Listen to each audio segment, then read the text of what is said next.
Ilia's ascension isn't just a line swap on a fan poll. Media ballots went live Monday morning, and by lunch, the Georgian-born phenom held 85% of first-place votes, thanks to a vicious KO that lasted shorter than most walkouts. Lower on the list, Merab rode his bantamweight grind to a career-high number 3, with Topuria simultaneously holding featherweight gold.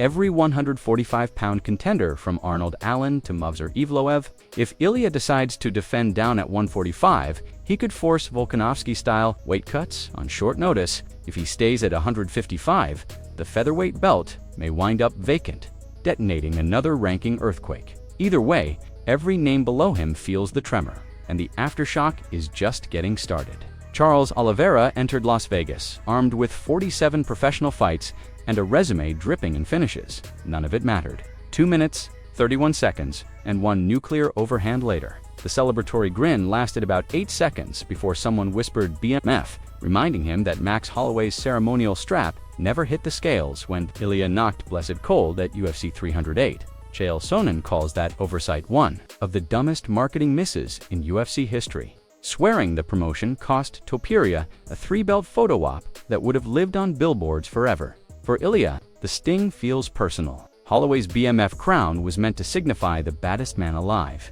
Yet when the true bad man showed up, the hardware stayed locked in the back office. Now Topuria talks about collecting what was always mine if the UFC ever a BMF clash. Until then, he settles for a simple mission statement: finish anyone brave enough to sign a lightweight bout agreement. Of course, bravery can be a rare commodity once you've folded a former champ like laundry. But one man doesn't seem fazed, and he's next on our list. Merab is famous for eating spinning back kicks at practice and grinning through it. Yet even Merab admits he's done sparring Topuria after 2 crippling liver shots forced him to his knees. "Thank God my head is fine," he laughed on the MMA Hour, "but my ribs still owe me an apology." The Georgian-American machine tried one final round last month, lasted 30 seconds, then pulled the plug on future sessions. When an endurance freak like Merab waves the white towel, locker rooms listen. The legend of Ilia's bodywork is now so large that teammates, his coach swears, the power comes from farm boy core strength.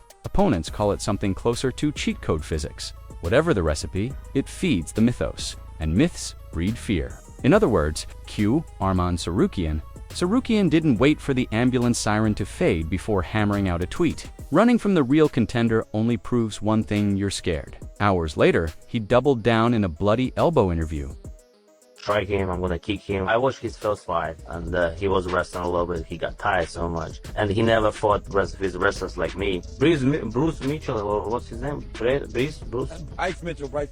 Bryce Mitchell. He's the worst fighter in 145. He took him down and hold him from the crazy position. I can tell he's not high level. I mean, it's not WWE. I can't wait to show everybody. Claiming Ilia would be easier to beat than Charles. Hooker, never allergic to profanity, dunked on Arman with one savage line: "You're a human." Side note: Meta #1 contender. No one gives a DMN about digital daggers soon drew blood in real life. Told Submission Radio that Tsarukyan's relentless takedowns may be the only puzzle Ilia hasn't solved.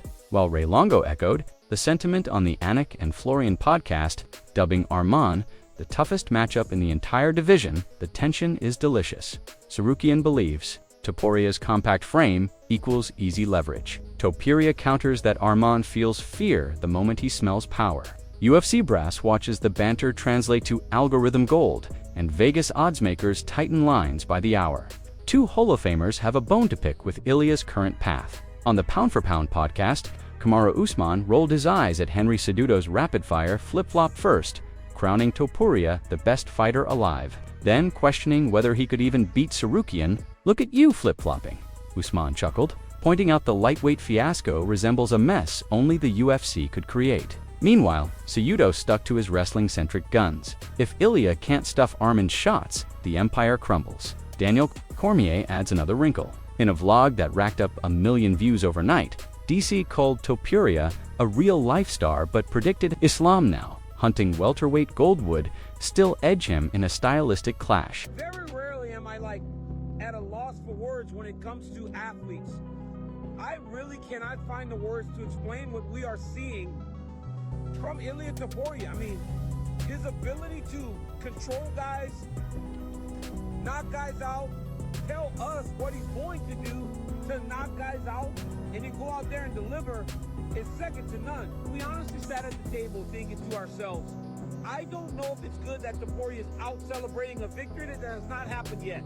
Sonnen barged onto ESPN's Good Guy, Bad Guy, and blew the doors off the conversation, arguing Topuria already should wield 3 straps. There was a mistake made, and the mistake was made to put Ilia in there with the reigning BMF champion and not to put up the belt. That son of a should have 3 belts right now, and we're having a totally different talk if he does. The marketing and the posters are totally different if we had that, but we got to follow it to the T, and the belt's either up or it's not. And I only share that as, yeah, this is absolutely unbelievable. He didn't just beat up 3 killers. I mean, but the way the story gets told about Max, everybody likes Max and respects Max, and we know how great he was. There's more to it. He was the reigning BMF champion. Ilia Topuria should have had 2 over his shoulder and 1 around the waist, and I really do think that was an error. I'm glad that error is not going to be made the next time Max fight. I'm glad they're making him put the belt up. If you got the belt, it's got to be on the line. And while they argue, another matchup quietly sets the next domino in place, half a world away. August 23rd, Shanghai Indoor Stadium.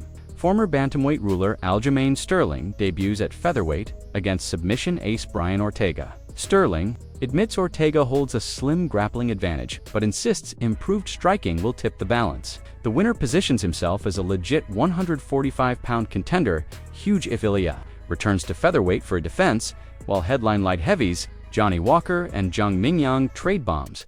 Matchmakers will watch Sterling Ortega like hawks. If Sterling shines, Topuria could face a marquee name with global pull. If Ortega taps Aljo, the UFC might fast-track Brian for a double redemption arc. Either scenario breathes fresh oxygen into a featherweight division, gasping for relevance, since its champ migrated north. But the week's sharpest critique came not from a 205-pound killer, but from Liverpool's loudest lightweight. Podcast mic in hand, Paddy Pimblett dissected Oliveira's UFC 317 blueprint with surgical savagery. Half embarrassing, he scoffed, baffled that a veteran would stand in the middle and swing at a top-class boxer.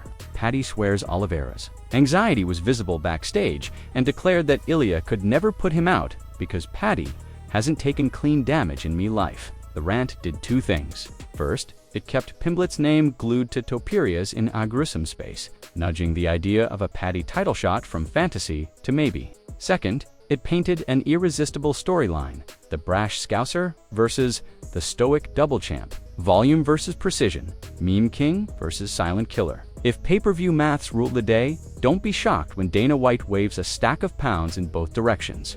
If you enjoyed this breakdown, don't forget to hit like, smash subscribe, and ring the bell so you never miss a Fight Night update.